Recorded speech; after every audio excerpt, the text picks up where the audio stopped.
So, ayan mga pre, ano, nakikita niyo po yan? Ito, merong isang GC. Okay, ang nakalagay dito, DDS Troll Farms. Reward money, 50k per Facebook group. So, per Facebook group. Tapos, o baka per ano to? Per GC, no? Kasi may nakalagay po dito, ayan ang pangalan po ng GC, President Sara Movement. Wow! Feeling nila talaga, ginawa na talaga nilang presidente si Sara Duterte. Okay?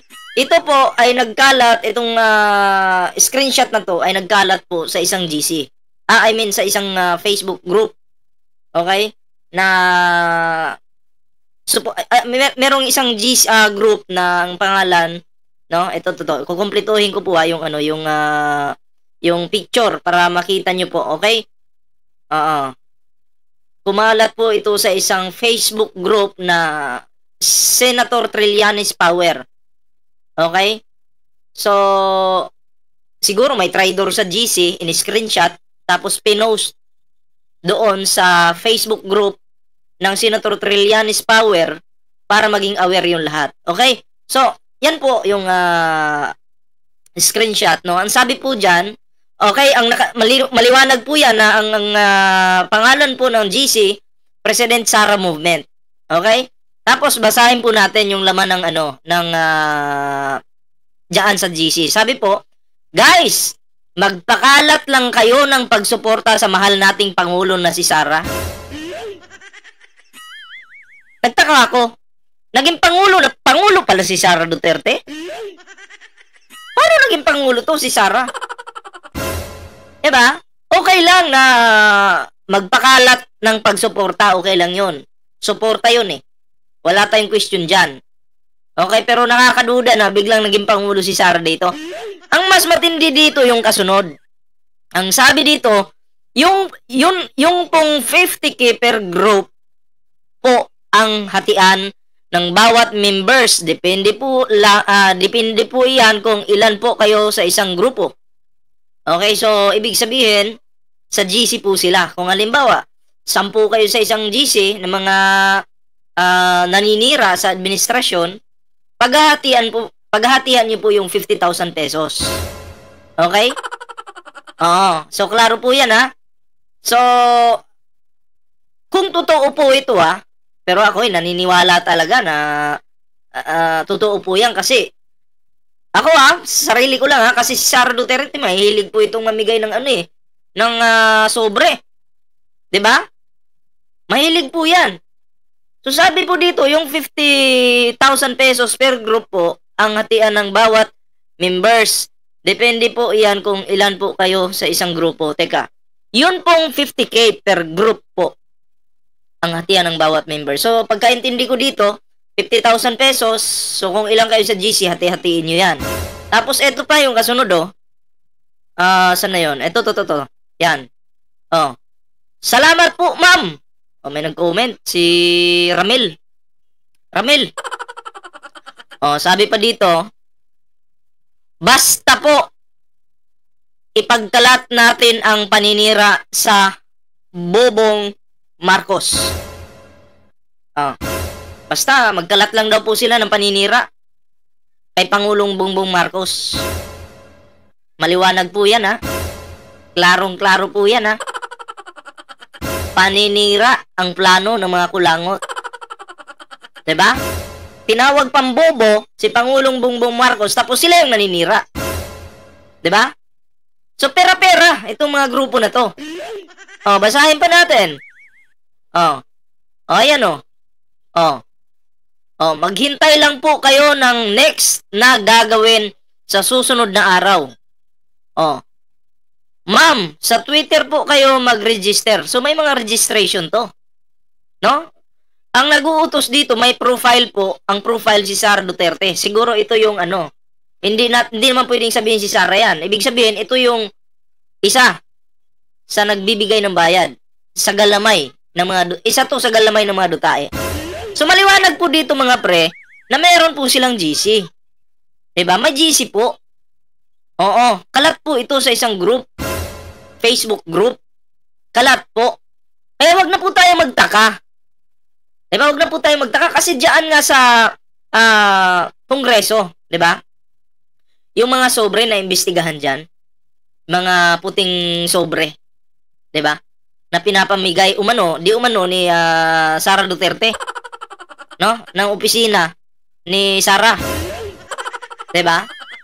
So, klaro po dito, maliwanag po dito, na ang gusto nilang gawin, pabagsakin po ang administrasyon. Diba?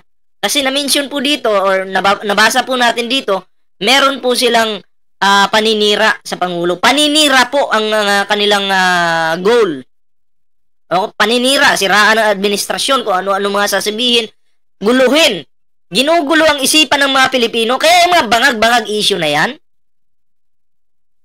nakinagat naman ng mga bubong DDS na, bangag nga si Pangulo, gumaganong-ganon sila. Kayo po yung lugi, uto-uto kayo. Habang itong nang uuto sa inyo, bawat grupo nila, kumikita monthly sa pamamagitan ng fake news, sa pamamagitan ng paninira. Diba?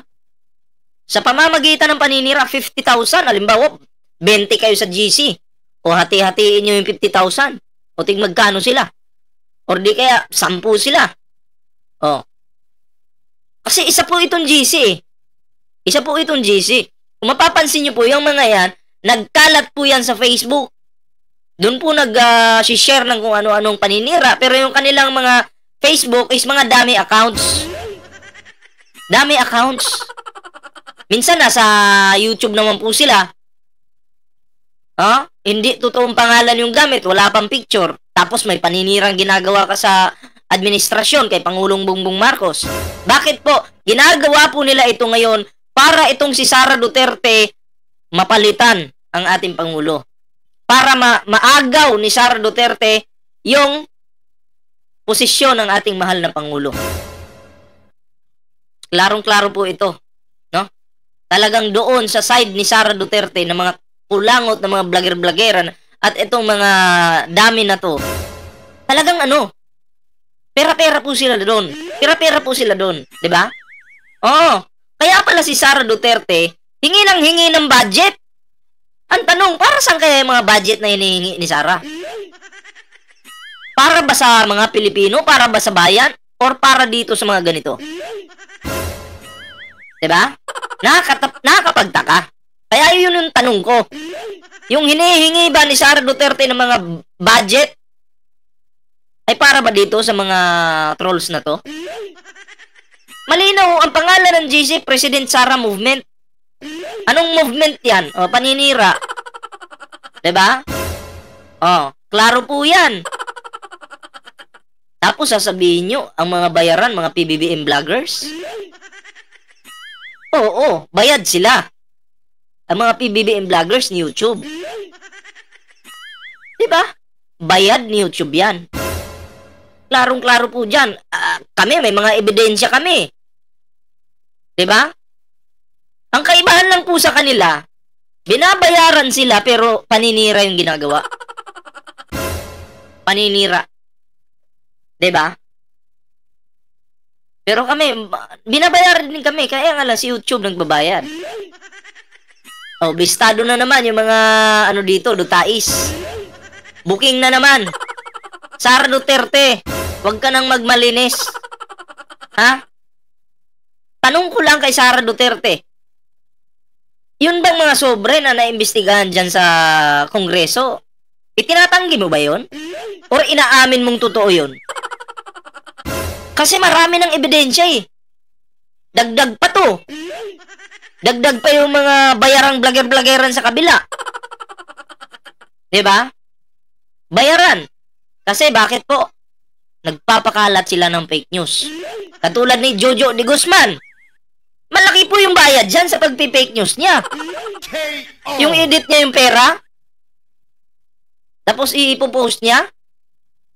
Tapos ang depensa niya, kinuha ko lang naman sa isang sa isang nag-post niyan eh.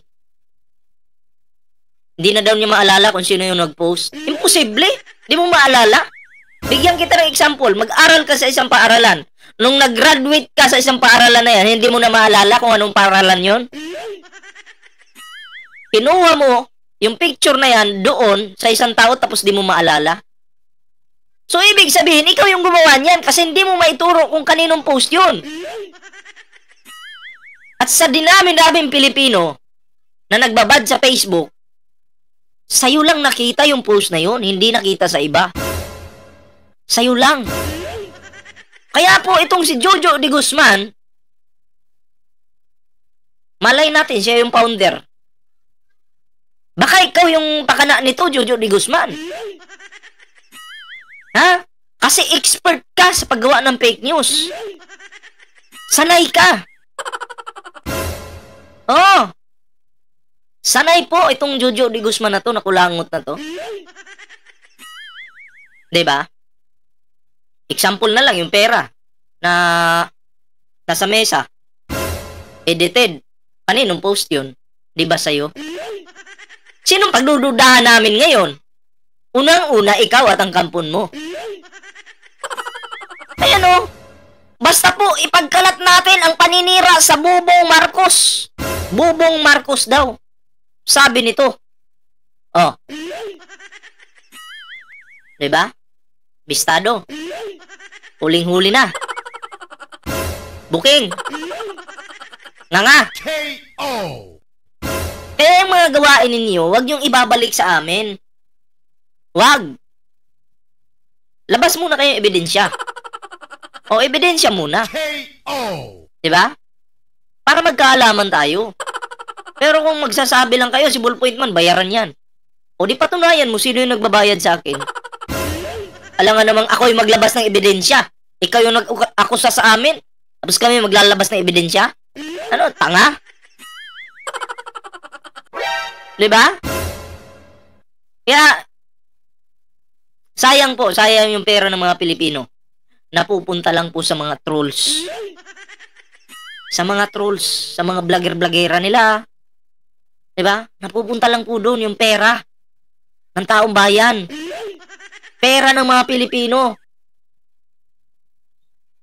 Nagbabayad ng tax yung mga yan. Tapos, nung makuha, nung Tagalustay, ayun, dinistribute, tig 50,000. Tig 50,000 po. Diba? Ito, isa na tong ebidensya. Ebidensya po yan. So, yun, good luck. No? Good luck sa mga dutai.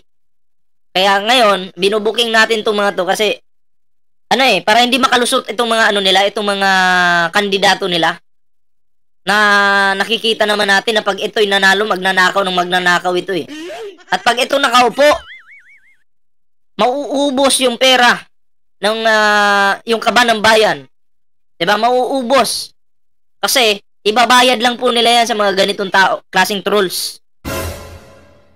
Halimbawa, galit sila dito sa tao na to, sige, babayaran kita o siraan mo yung pangulo ng siraan. Kuha ka ng grupo mo, damihan mo. 50,000 per GC. O di masasayang po yung pera ng mga Pilipino. Diba? Napupunta lang sa wala. Tayo nagpapakahirap, yung iba nagpapakahirap mag-construction, diba? Magnegosyo. Siyempre, pag may negosyo ka, every year magbabayad ka ng ng tax. Diba? Magbabayad ka ng tax. So, paano na yon? Yung mga pera natin mapupunta lang sa mga masasamang kutong lupang nila lang. Diba? KO! So, yun lang mga pre yung ating reaction ngayon. Basta ito po, itong picture na to ay pinost po sa Senator Trillanes Power. Ayan ha. Sa isang group po yan. Bakit po ito pinost doon? Para maging aware po yung lahat. Na ganyan po yung kalakaran sa kabila. Kaya Sara Duterte, maawa ka sa mga Pilipino. Huwag palustay-lustay lang ng pera, hindi sa'yo yan. Maawa ka naman sa mga Pilipino. Kung talagang mahal mo yung mga Pilipino, diba? Tigilan mo na yung panlulustay mo. Diba? Hindi mo pera yan. Mahiya ka, wag makapal yung muka. So, yun lang yung video natin mga pre. Ayan na, at least alam nyo na kung sino yung mga maraming troll farm. Diba?